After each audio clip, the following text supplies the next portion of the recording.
Ora, muito boa tarde a todos, muito bem-vindos. Sei que nestes dias de chuva é difícil conseguirmos chegar muitas vezes a horas a qualquer local que seja da cidade de Lisboa, porque o trânsito é normalmente já complicado ao fim da tarde e quando se sobrepõe, digamos, estas condições climáticas, pior fica. Mas, enfim, ainda estamos naquele período em que a chuva é bem-vinda e, portanto, apesar de nos dar algum transtorno, também sentimos muita falta dela. Sejam todos bem-vindos a esta conferência. Esta conferência insere-se num ciclo, é o quarto ciclo de conferências da Fundação, subordinado esse ciclo ao tema Poentes ou Lisiponenses. E nada melhor do que dar início a este novo ciclo de conferências da Fundação Cidade de Lisboa, nada melhor do que termos connosco uma pessoa, uma figura tão ilustre e tão reconhecida e tão grata para todos nós, que é o professor Alberto Manguel, a quem eu saúdo especialmente, dou as boas-vindas e quero que se sinta em casa nesta sua Fundação Cidade de Lisboa, da sua cidade de Lisboa também. Temos vindo a desenvolver algumas conferências, este ano já fizemos outras de um ciclo anterior chamado de Lisboa na Cruzilhada da Sustentabilidade, em que tivemos aqui uma sobre os problemas e os desafios da gestão da água, fizemos isso no Dia Mundial da Água, justamente. Depois tivemos uma conferência sobre a capitalidade, eu acho que também suscitou bastante interesse e bastante participação, e depois uma ainda sobre Lisboa, 1755, a destruição e a reconstrução, que também suponho que foi bastante vivida e bastante participada. Hoje, o tema que o professor Alberto Manguel fez o favor de escolher é a outra Ítaca, que eu atrever-me enfim, a pensar o que é que poderá estar, mas enfim, tenho as minhas ideias, mas gostava de ouvir primeiro a sua exposição. Eu agradeço a todos, mas deixa-me dar uma palavra especial de agradecimento ao Dr. António Tavares, e presente, sem o qual, de facto, não teria sido possível, desde logo, o contacto com o professor Alberto Manguel e tudo aquilo que nos tem vindo a ajudar na concretização destas conferências, deste novo ciclo de conferências que a Fundação está a realizar. Eu queria saudar, portanto, todos e agradecer a participação de algumas pessoas bastante conhecidas do público que estão aqui presentes também e que só nos digamos, honram também com a vossa presença aqui na Fundação. Tenho comigo também, aqui à minha esquerda, o doutor também José António Barreiros, muito conhecido de todos nós, e que está aqui já para fazermos a ponte para a próxima conferência, que fica já aqui também já sobre aviso nas agendas e de todos vós, que é daqui a cerca de um mês, dia 29 de novembro, nos irá falar de um livro super interessante, que é O Piloto de Casablanca, que é um livro da sua autoria e, portanto, fica já aqui também feita a transição para a próxima conferência, que obviamente estarão todos convidados também. Uma breve nota, que não seria preciso, mas eu atrevi-me aqui com os meus vícios ainda académicos de o fazer.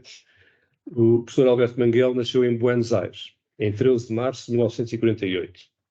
Um escritor, tradutor e editor argentino-canadiano que escreve geralmente em inglês, ainda que às vezes o faça também em espanhol.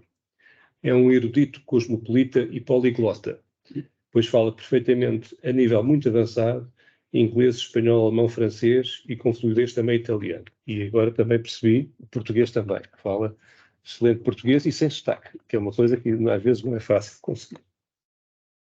Era ainda muito jovem, aos 16 anos, e trabalhava na livraria Pygmalion, em Buenos Aires, quando o grande Jorge Luís Borges lhe pediu que lesse para ele em sua casa. E foi leitor de Borges justamente entre 1964 e 1968.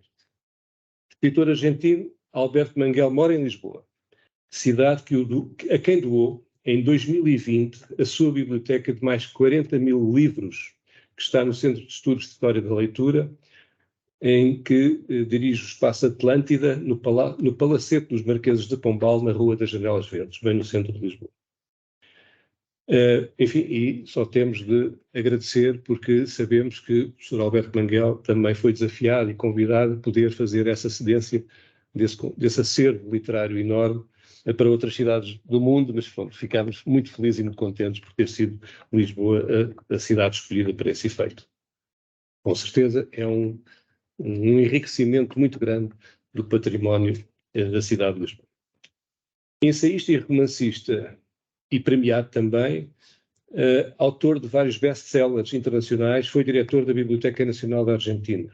Recebeu diversos prémios e distinções, de que me permite destacar alguns dos mais recentes. Foi eleito membro da Academia Argentina de Letras em 2016, foi Prémio Formentor das Letras em 2017, Prémio Gutenberg em 2018, da Sociedade Internacional Gutenberg, na Alemanha, recebeu o Prémio Città della Rosa em Itália em 2019, recebeu o Prémio Especial da Sociedade Hebraica Argentina e recebeu o doutoramento honoris causa pela Universidade de Poitiers, em França, em 2021. Para além disso, Alberto Manguel é, desde 2021, um dos 40 membros de um dos mais seletos e exclusivos clubes existentes no mundo, que é o Roxburgh Club, com sede no castelo de Arundel, situado no Sussex Ocidental, no sudeste de Inglaterra. Num único livro que eu tive a oportunidade de ler, do professor Alberto Manguel, é o Guia de um Perplexo em Portugal, refere Alberto Manguel, citando Pessoa, no seu Heróstrato e a Busca da Imortalidade, que a lentidão da nossa vida é tão grande que não nos consideramos velhos aos 40 anos.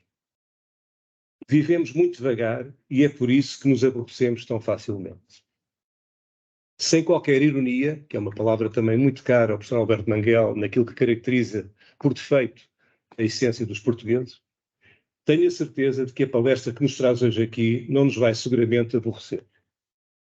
Relembrando o grande mestre também, que foi Leonardo da Vinci, que um dia disse: nos rios, a água que tu tocas é a última que passou e a primeira que está a vir, assim como o tempo presente. A vida bem gasta é longa. Caro professor Alberto Manguel, bem-aja pela sua vida tão longa e tão bem gasta. Muito obrigado. Obrigado.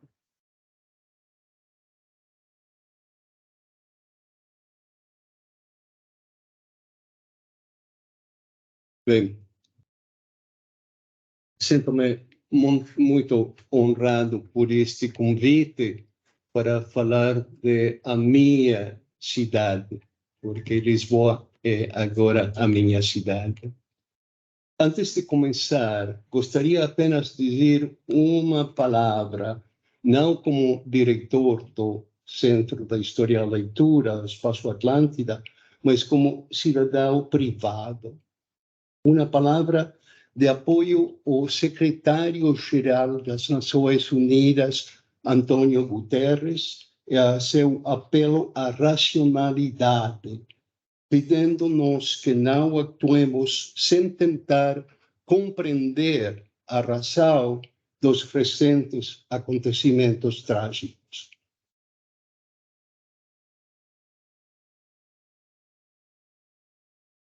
A outra Ítaca.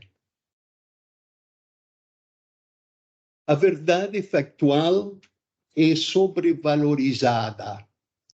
Não quero dizer que se devam encorajar as famigeradas notícias falsas ou fatos falsos. Digo simplesmente que existe outra verdade para além da verdade factual, com um peso e uma importância consideráveis na nossa percepção do mundo.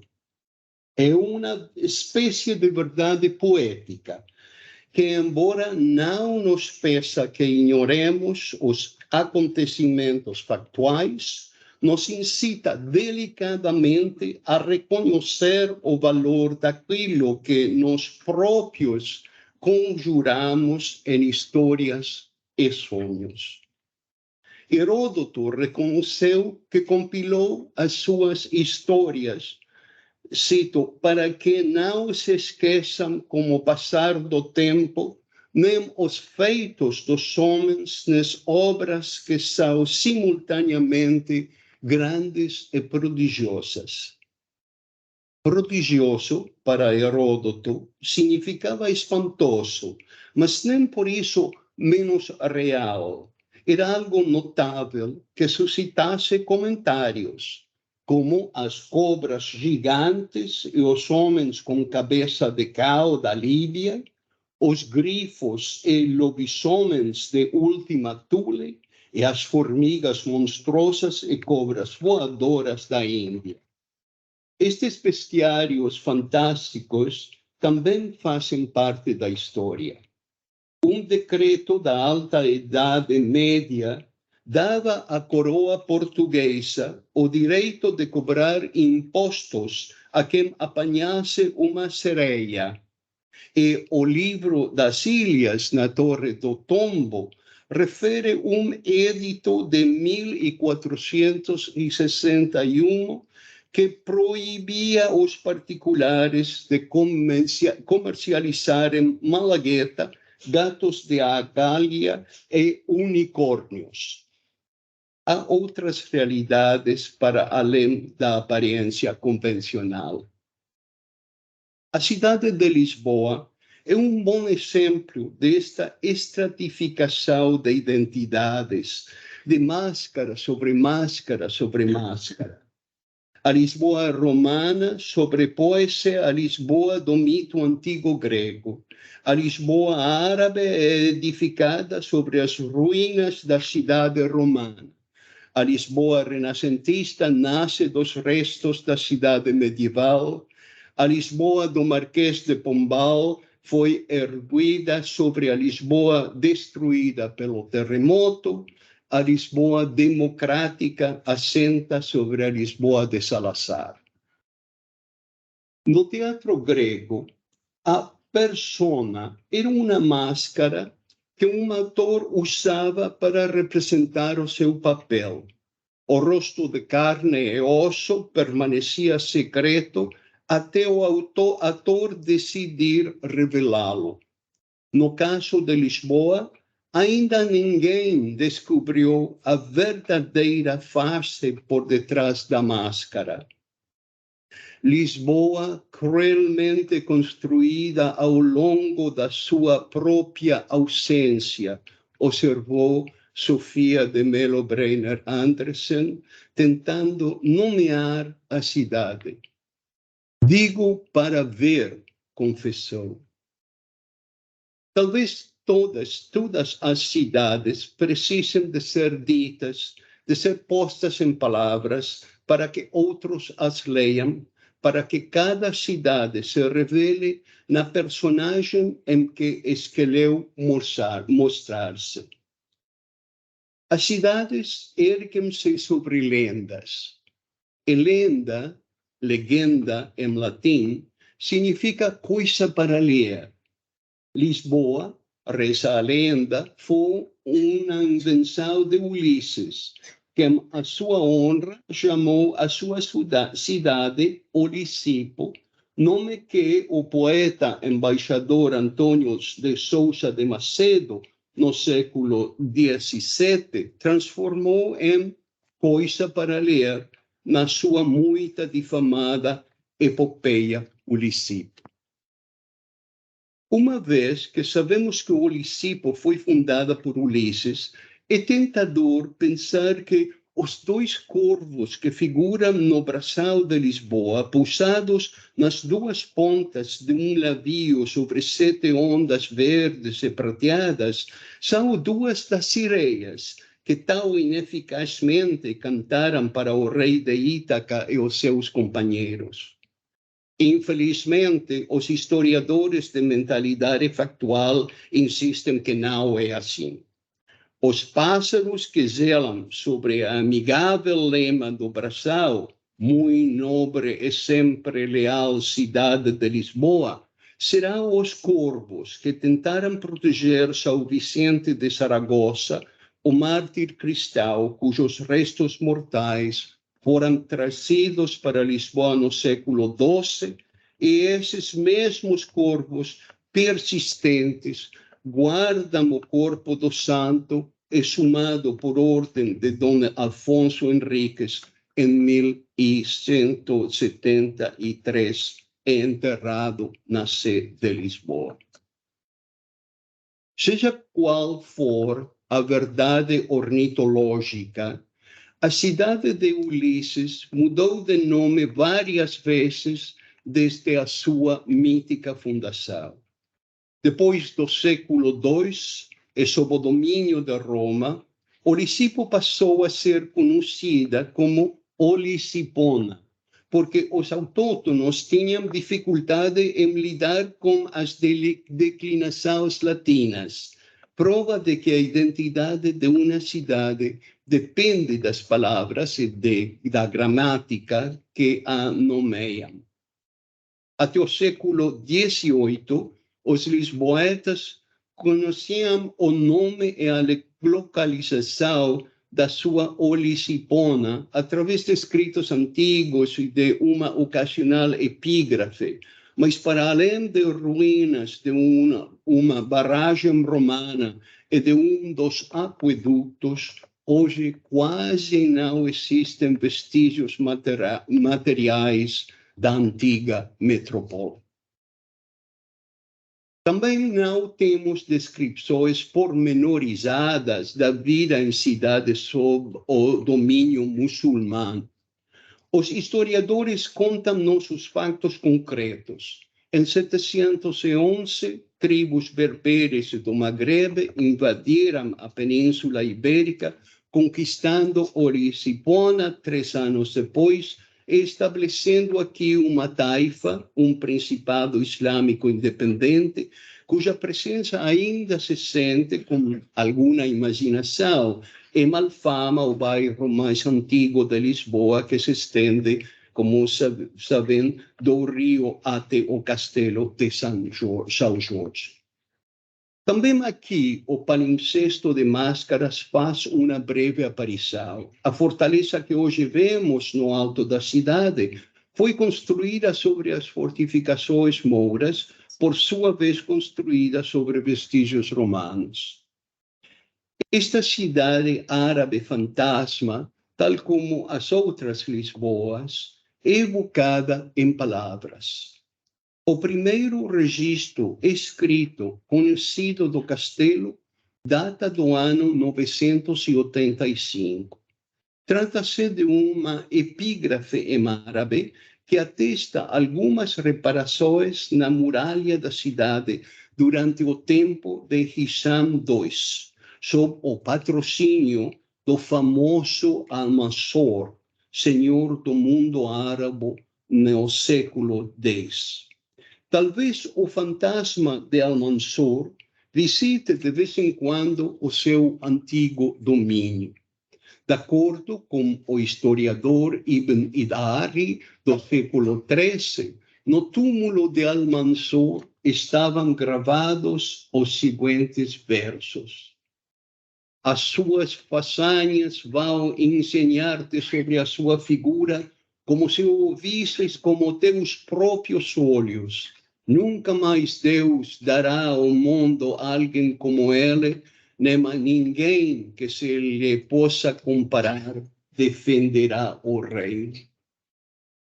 Máscara sobre máscara sobre máscara. Dado que os cruzados ingleses desempenharam um papel fundamental no século XII, ajudando Dom Afonso Henriques a expulsar os mouros e a tomar a sua fortaleza, tanto o castelo como a colina receberam o nome do santo padroeiro da Inglaterra, São Jorge, famoso por ter salvado uma doncela das garras de um dragão. Com esta nova nomenclatura, a cidade ficou sob a proteção de um cavaleiro matador de dragões, cujas insígnias aparecem em alguns recantos secretos da cidade, como o dragão semelhante a uma serpente, da Igreja da Nossa Senhora da Penha, talvez irmão da fera derrotada por São Jorge. Diz a lenda que um peregrino que adormecera na colina que dá nome à Penha de França estava prestes a ser atacado por uma enorme serpente quando Nossa Senhora apareceu e o salvou. Os restos mumificados do animal puderam ser vistos na igreja até 1739, altura em que ele foi substituído por uma serpente talhada em madeira. Tanto a múmia como a réplica de madeira desapareceram no terremoto de 1755. Atualmente, pode ver-se na igreja uma versão esculpida, fechada na parede sobre uma sepultura de mármore. As presenças cristãs e pagãs entrelaçam-se na tessitura de Lisboa. No início do século XVI, em 1505, durante o reinado de Dom Manuel I, foi encontrada por arqueólogos alemães no promontório da Lua em Sintra uma estranha inscrição que afirmava que a própria Sibila de Cumas tinha profetizado a expansão de Portugal na Índia, afirmando assim o papel providencial dos portugueses no governo do mundo. A profecia foi imediatamente divulgada por toda a Europa, através de Valentim Fernandes, tipógrafo alemão, que se instalara em Lisboa depois de ter trabalhado com alguns dos artistas mais famosos da época, entre os quais Albrecht Dürer. A máscara imperial foi então colocada sobre as feições da cidade de Ulisses. Mais ou menos na mesma altura, o navegador florentino Américo Vespúcio, que deu o nome ao continente descoberto por Colombo, empreendeu uma série de viagens intrépidas, primeiro em nome de Espanha, depois em nome de Portugal. Foram publicados 2 opúsculos com o nome de Vespúcio, contendo descrições vívidas dessas explorações. Num deles, O Mundos Novos, conta-se que na sua 4ª viagem, Vespúcio chegou à costa do Brasil, onde deixou 24 marinheiros portugueses no forte de Cabo Frio. De acordo com Thomas Moore, os marinheiros estavam acompanhados de um certo Rafael Itlodeus, um viajante curioso que ficou em Cabo Frio a seu pedido. Do Brasil, disse-nos Moore, Itlodeus viajou com mais 5 companheiros por muitas terras estranhas até chegar à Índia e de lá regressou a Lisboa num navio português. Entre os países visitados por Itlodeus estava uma ilha chamada Utopia. Moore ficou tão impressionado com as histórias do viajante que reproduziu a descrição que Itlodeus fez de Utopia num livro publicado em latim em 1516. Para o leitor comum, é óbvio que Itlodeus, o nome significa transmissor de disparates, é uma brincadeira de Moore.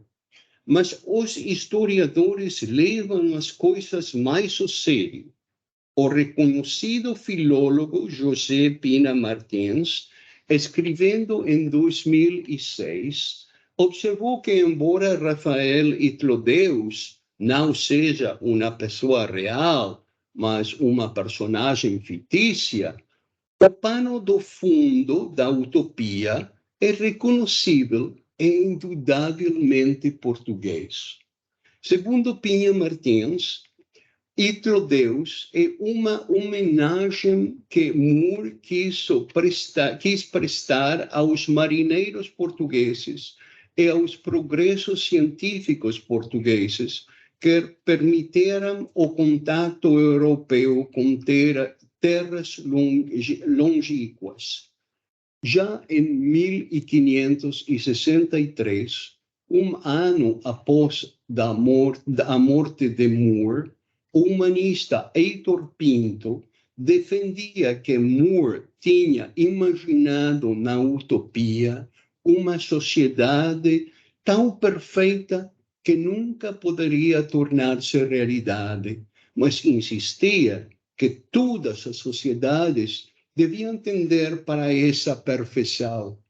Por todas as sociedades, Pinto entendia o seu próprio Portugal.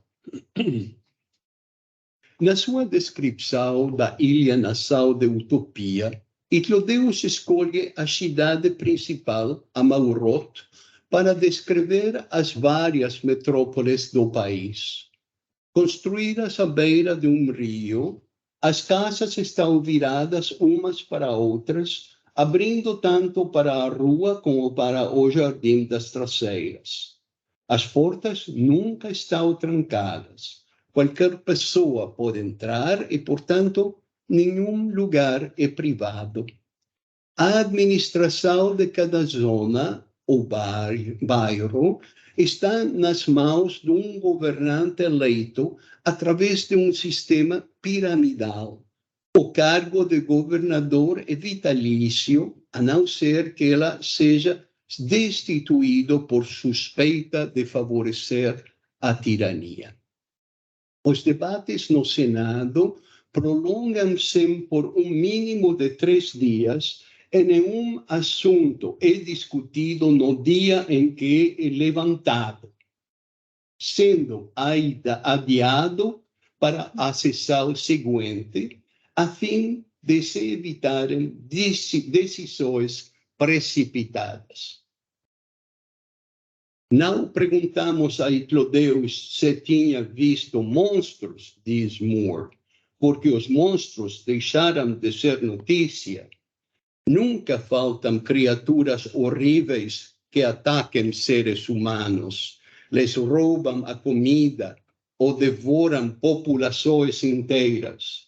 Mas não é tão fácil encontrar exemplos de planeamento social sensato.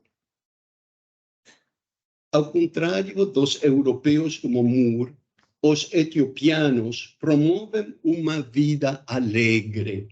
Procuram o prazer que se obtenha sem prejudicar os outros, que não anule um prazer maior e que não conduzca a consequências desagradáveis. Menosprezam aqueles que procuram a felicidade pela obtenção de um título honorífico, pelo uso de roupas caras, pela acumulação de riquezas, pelos desportos sangrentos e jogos de azar. Anseiam pela lembrança de uma vida bem vivida, na esperança segura de alegrias futuras. Para os leitores portugueses da utopia no século XVI, a diferença entre a descrição de Hitlodeus e a sua muito nobre e sempre leal cidade surgiria sem dúvida espontaneamente. Surgiria sem dúvida espontaneamente. Comparada com a sobriedade satisfeita de Utopia, a corte de Dom Manuel I pareceria obscenamente impetuosa e extravagante. Segundo a descrição da crônica do Sereníssimo Senhor Rei Dom Emanuel, de Damiano de Góis, em contraste com a simplicidade das convenções do governo de Utopia, Dom Manuel ordenava que se observasse sempre um espaço simbólico à volta de sua pessoa. Como os súbditos do rei deviam permanecer sempre abaixo dele, a cadeira e a mesa reais como esta eram sobrelevadas por um estrado, e quando se dirigiam a sua majestade, Dom Manuel foi o primeiro rei português em adotar esse título, deviam fazê-lo de joelhos e sem chapéu. A fim de tornar explícito o excelso estatuto de Dom Manuel, reuniu-se em Lisboa uma enorme coleção de animais. Dom Manuel tornou-se o primeiro monarca europeu a mandar importar animais de grande porte de África e da Ásia. 5 elefantes, um rinoceronte e um cavalo persa podiam ser vistos nas cavalariças reais, como também uma onça de caça que o rei levava frequentemente nas suas cavalgadas pela cidade. Ao contrário dos governantes de utopia, Dom Manuel decidiu dar à sua cidade a máscara da opulência de Olímpia.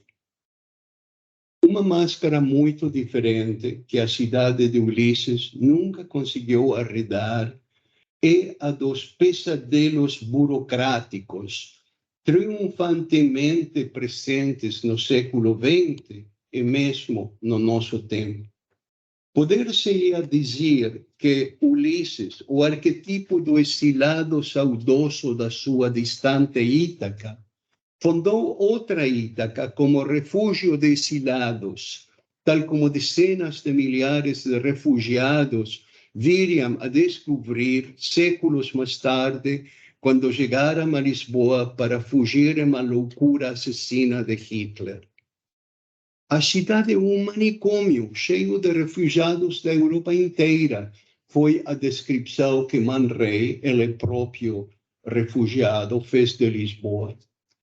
Antoine de Saint-Exupéry, escrevendo a um amigo na prisão, comentou: Lisboa parece-me uma espécie de paraíso, luminoso e triste.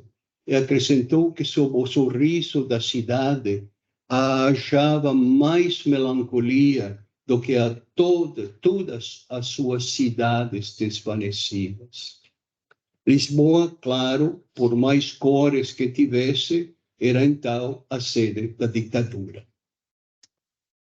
Do princípio ao fim, escreveu o romancista Alfred Dublin, a cidade teve um caráter que eu descreveria facilmente como onírico, imaginário, quer dizer, não apenas real. A viagem a Lisboa aconteceu simultaneamente em mim, comigo, acima de mim.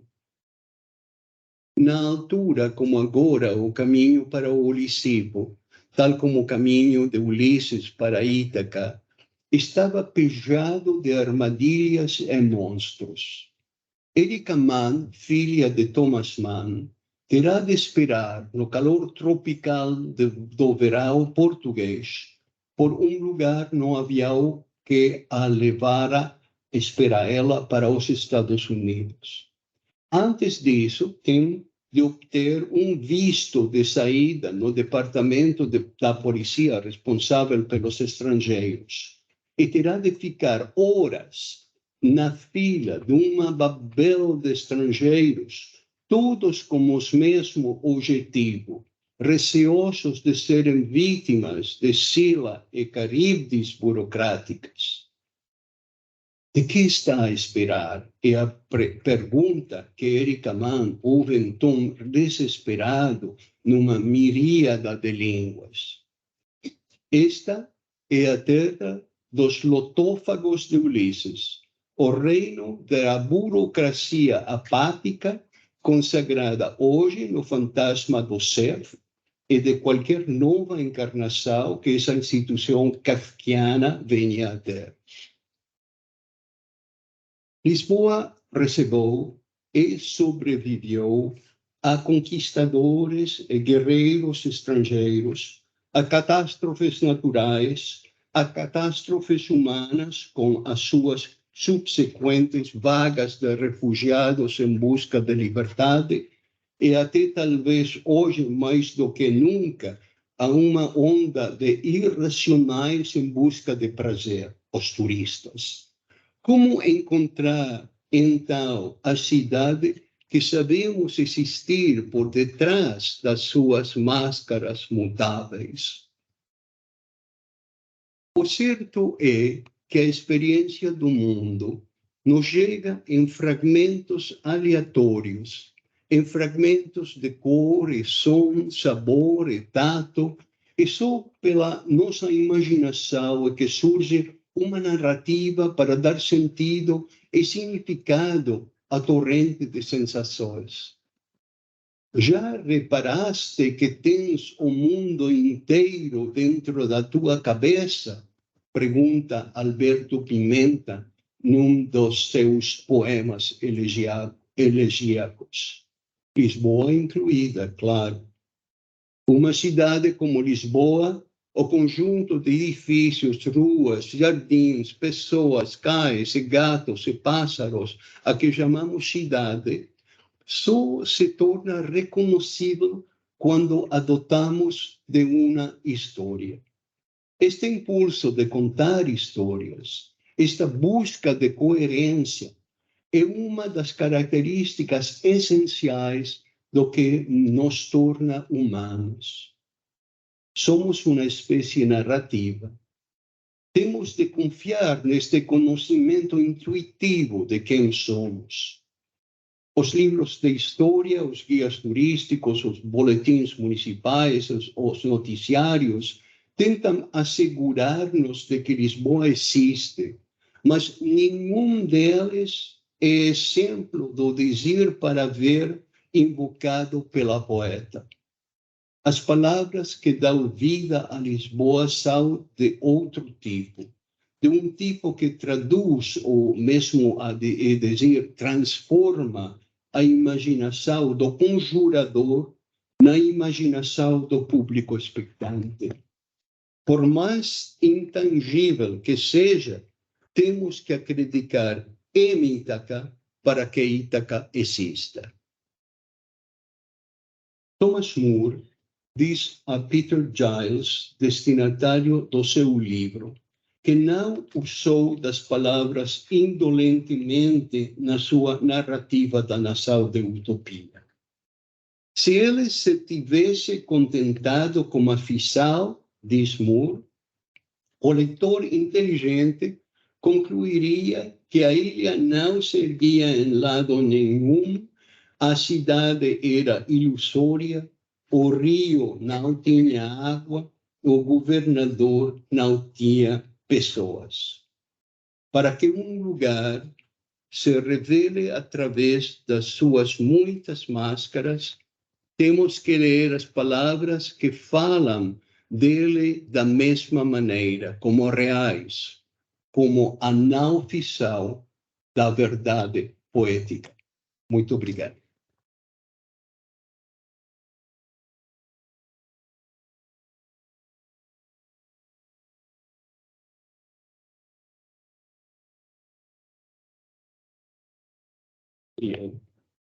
Obrigado, professor Alberto Manguel.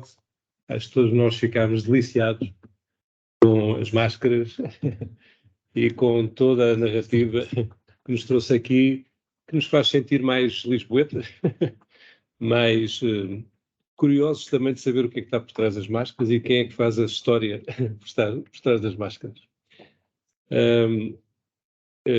Não sei, eu com certeza teria aqui muito para falar sobre isto, sobre este desafio que também nos coloca aqui de interpelar sobre tanta coisa, mas especialmente sobre esta realidade centrada aqui neste nosso espaço, que é a nossa Ítaca.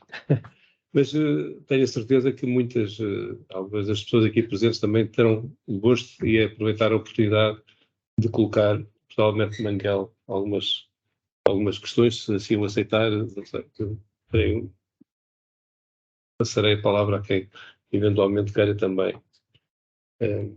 A primeira é sempre mais difícil, mas alguém terá. Pode, com certeza. Ingleses e educação superior.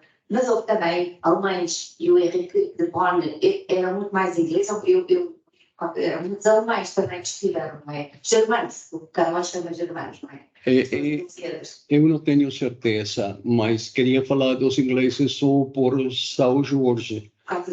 Os santos alemães não aparecem em Lisboa. Olha, eu tenho uma lápide no convento de São Vicente, e a Rua da Palma, até tem o nome, porque eu em Lisboa, não sei se eu estou aqui a dizer, ele veio um cruzado que veio de Bonn, da Alemanha. Sim.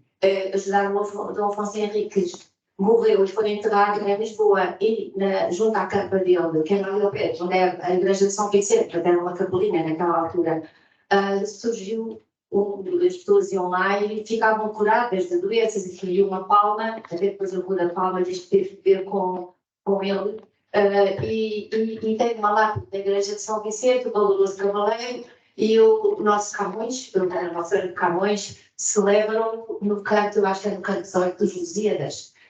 Tem mesmo um verso Henrique, pronto, por isso é que eu sei que vinham francos, eles diziam francos também, francos não é só de França, da Francória, assim, Claro. Portanto, e germanos, mas o Camões fala germanos, e Germânia, e por isso é que, pronto, era para saber se tinha também notícias sobre isso.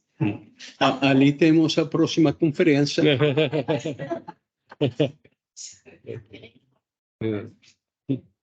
Obrigado. O professor Manuel começou por falar em duas realidades, a realidade factual e a outra realidade que é muito mais imaginativa e aberta. Como é que nos vê, agora que já é um novo, mas tem uma experiência muito mais vasta de viver no exterior, como é que nos vê lisboetas perante essas duas realidades? Existe mais uma, existe mais a outra, vê as duas? Acho que o que acontece quando uno descobre uma pessoa ou uma cidade pela qual uno se enamora, que essa primeira impressão não é racional, é uma impressão emocional, e eu fiquei namorado da Lisboa. Agora estou em Lisboa há 3 anos e há muitas coisas que gosto e outras coisas que gosto menos. Então, as coisas que gosto é a educação da gente. Vocês, lisboetas e portugueses em geral, são o povo mais cortês que conosco. Talvez seja uma heritage medieval, esse sentido do honor que está em todos. E eu vivi em Nova York, vivi em Buenos Aires, vivi em Paris. Tive que aprender em Lisboa a ser cortês, porque a primeira atitude que uno tem em essas outras cidades é de agressividade. Sem essa agressividade, uno não sobrevive em Nova York. Mas aqui, se uno é agressivo, desaparece. É invisível para os outros. Não é, eu descobri que não há coisa pior para um português que ser descortês. Isso eu gosto muito. A minha idade, a cortesia, a calma, a lentitude é importantíssimo. Naturalmente, o que não gosto é que Lisboa agora está invadida de turistas, invadida de carros, e que a cidade vai ter que fazer algo, porque os portugueses estão a ir embora de Lisboa, porque ninguém pode pagar um arrendamento com preços absurdos. Então, algo tem que ser modificado, mas espero que isso que encantou-me quando cheguei, que enamorou-me quando cheguei, essa cortesia dos portugueses, dos lisboetas, não desapareça.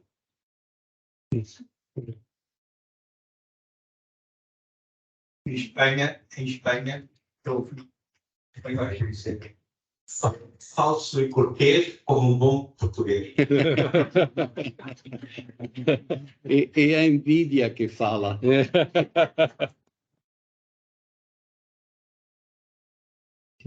Claro, claro. Se me permite, é o seguinte, bom, tiveram a gentileza de anunciar a minha próxima intervenção e ao ouvi-lo e esta citação que faz do Saint-Exupéry, que era piloto, não é? Piloto de uma linha comercial, e precisamente essa frase que cita do Paraíso Triste, eu li a frase e a frase tem um contexto que dá mais densidade ainda. Porque estamos a falar de uma Europa em guerra, estamos a falar de uma Europa sujeita ao racionamento, estamos a falar de uma cidade da Europa em que à noite as luzes se apagavam, e Saint-Exupéry está em Lisboa precisamente onde está a efetivar nessa altura a comemoração dos centenários, e portanto tudo aquilo na zona ribeirinha, todos os edifícios que ainda restam, enfim, umas pálidas recordações, estavam preparadas para uma exposição, enfim, muitíssimo significativa. E, no entanto, nessa altura, Portugal estava a correr o risco de ser invadido e, portanto, e é aí neste contexto que ele cunha esta frase, dizendo: parece de facto uma cidade engalanada para a última festa da sua própria existência, ante a ameaça de uma invasão, que veste as suas melhores trajes, as suas melhores luzes. É um paraíso, e depois acrescenta, mas é um paraíso triste. Portanto, é esta densidade literária que, enfim, me recordou, uma vez até que, enfim, que o livro sobre o qual eu ia falar era sobre um piloto, e, portanto, o Saint-Exupéry é um piloto, toda esta ligação, digamos, aos pilotos, acabou por tomar este fio condutor. O que eu acho interessante na conferência que proferiu, no entanto, é a epistemologia subjacente, porque põe em contraponto, realmente há uma frase aqui, que é os historiadores dos factos, e depois uma outra via de captação da realidade, que é a via do sentimento, a via da imaginação, não é? A via do sonho, e o que traduz de facto todo um continente que há, desde o positivismo, que estava completamente já afastado.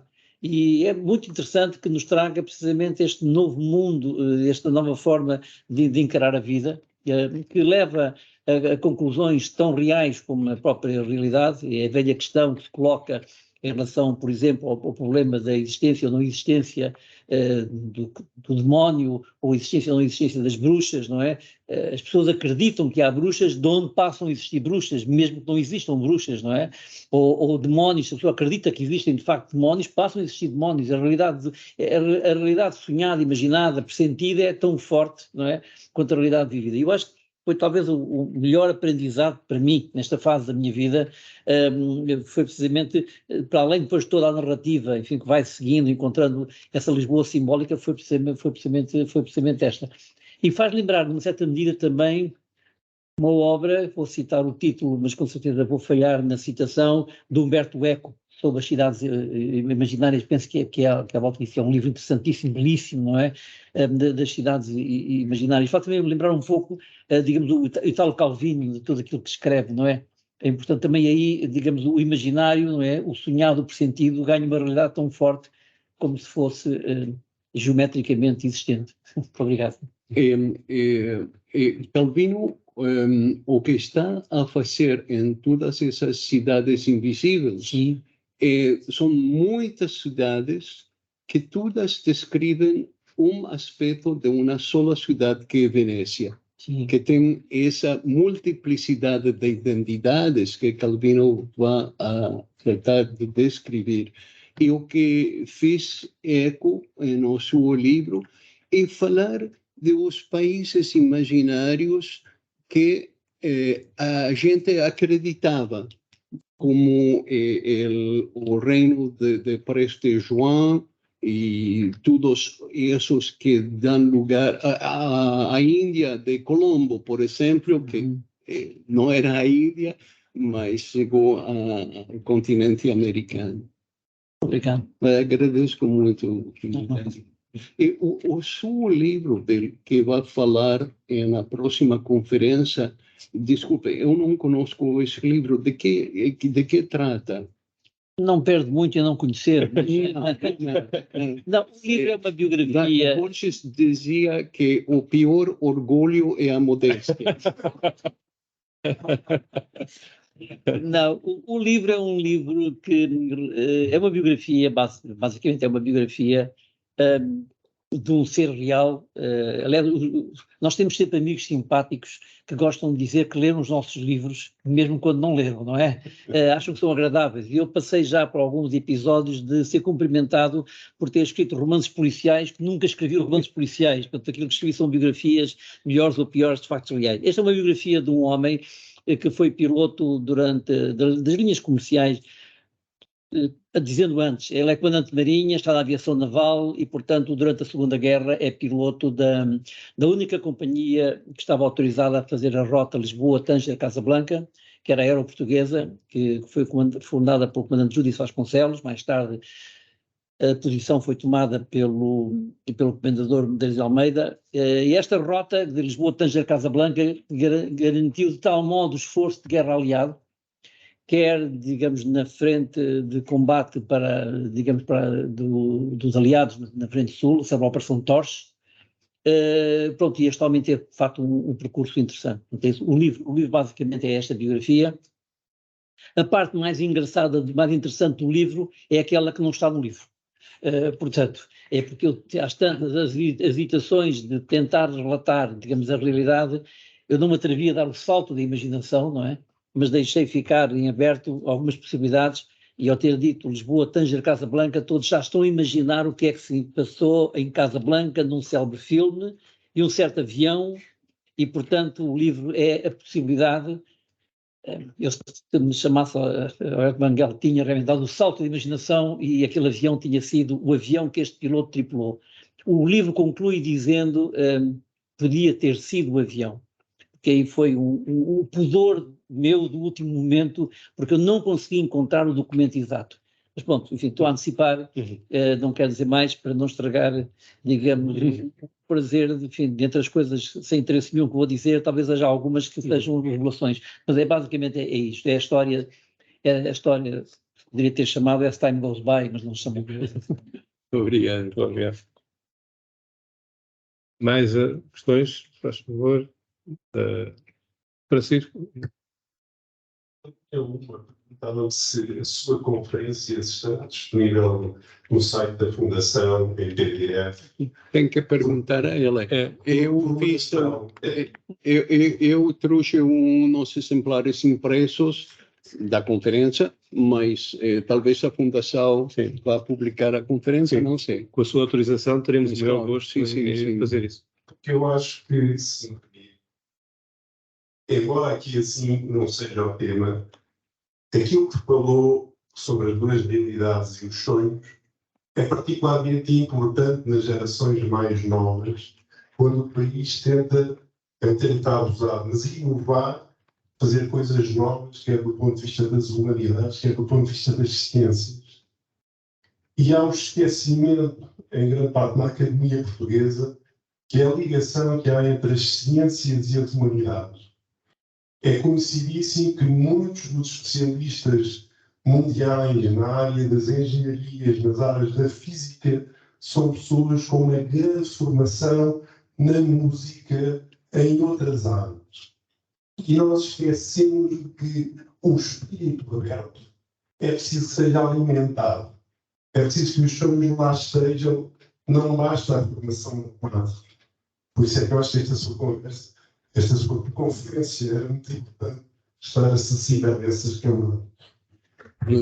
Vou corrigir uma pequena falta no texto, que é uma data falsa para a viagem de Américo Vespucci, mas o sítio da Fundação vai estar com a verdadeira data. E talvez o que o senhor está a falar é na Universidade de Toronto, um curso muito, muito popular que é Poesia para Científicos. Nesse caso, dois primeiros professores doutorados em música medieval em Portugal foi meu colega de liceu. E pouco tempo depois de ele ter acabado o doutoramento, encontramos e ele fez um pós-doutoramento em Princeton, nos Estados Unidos.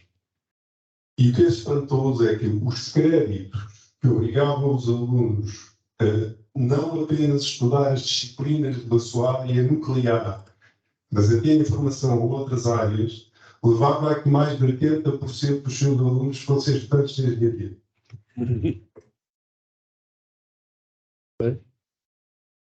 Bom, não sei se ainda... Bem, eu acho que todos nós gostaríamos de estar aqui todo o tempo da vida para nos descobrirmos melhor a nós próprios, a nossa cidade e as nossas raízes.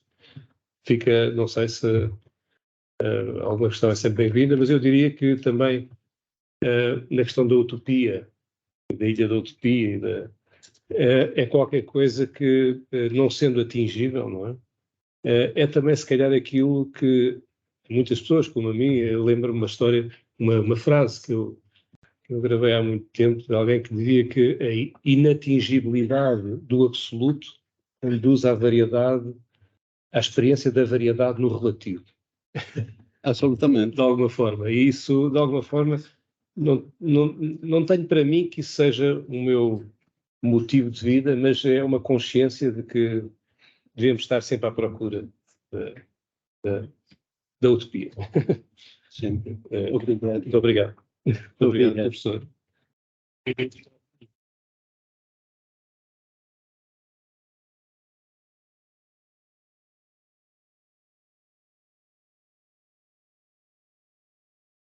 Obrigado. Vou-lhe pedir um favor particular. Já agora se pode dar um grande gosto e honra de poder. Não sei se...